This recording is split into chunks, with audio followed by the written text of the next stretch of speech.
Wala, for extra credit lang. Pero may kabalita akong seryoso. Yes? Ano yun? May dinidate na raw ang crush niya si Chad. Hay, naku Wilma, okay lang yun. Hindi ko namin siya BF. Whatever. Ganon.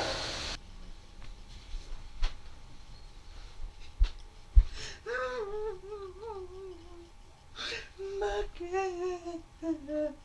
Bakit?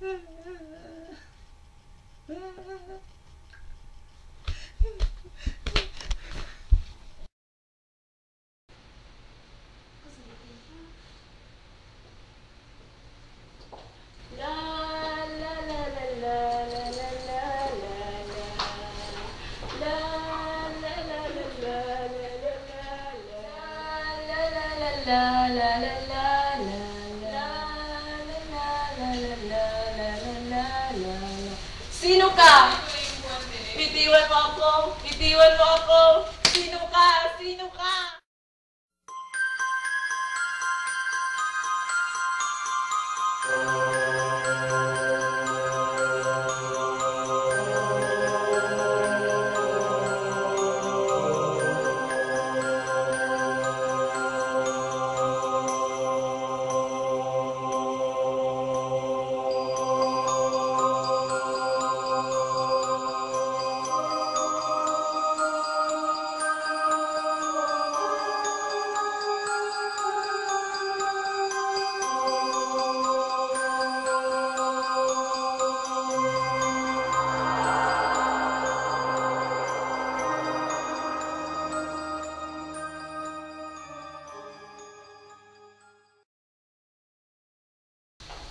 Hey guys! Alam niyo ba ang balita? Ano? May namatay daw na student. What? Dito sa school? Hindi, sa bahay nila. Hay, naku, kawawa naman siya. Ang aga niyang namatay. Oo nga. Paano siya namatay? Binalutan daw ng plastic ang kanyang mukha. Bakit?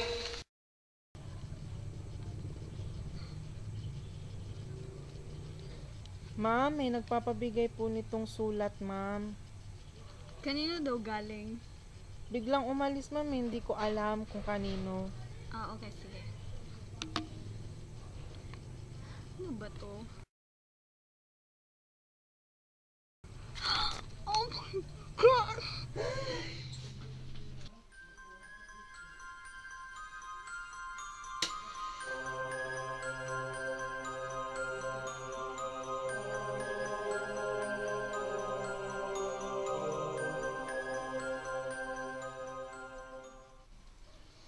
Kung hindi ka maging sa akin, hindi ka rin maging sa kanila.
Jin, iniimbestigahan na daw yung pagamatay ng mga estudyante dito.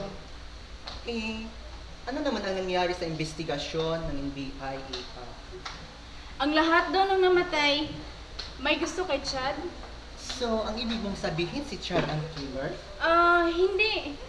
Hindi ako sure na si Chad. Bakit malungkot ka? Namimiss ko lang si Mudge. Kasi ang tagal niya hindi pumapasok. Oo nga. Ang tagal-tagal na nga yung hindi pumapasok, di ba? Ano na kaya nangyari sa kanya?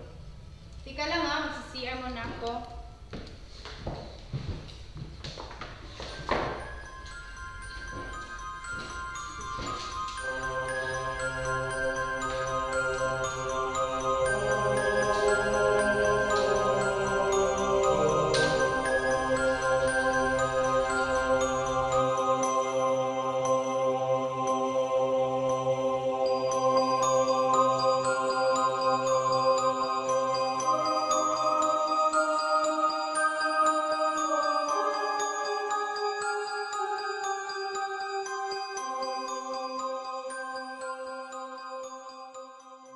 Hoy, traidor! Girl, ano ba nangyayari sa iba't tingin ka? Ano bang ibig sabihin nito nasa notebook mo, my love? I love you dyan ka dyan. Ayan ba? Bakit? Ikaw lang may gusto magkakagusto kay Chad? Akala ko ba si Mudge Acetina lang ang karibal ko? Pati naman ikaw may gusto kay Chad. Huwag mo sabihin, ikaw may kakagawa ng lahat ng namamatay dito ng mga students? Oo, ako ang pumatay sa kanila. Walang hiyak ka, kriminal. Kriminal akong kriminal. Di ba ganyan naman ang pag-ibig? Gagawin mo ang lahat, makuha mo lang siya. Hindi ganyan ang pag-ibig. Paranoid ka, paano magagawa ang lahat na ito? Paranoid ka lang.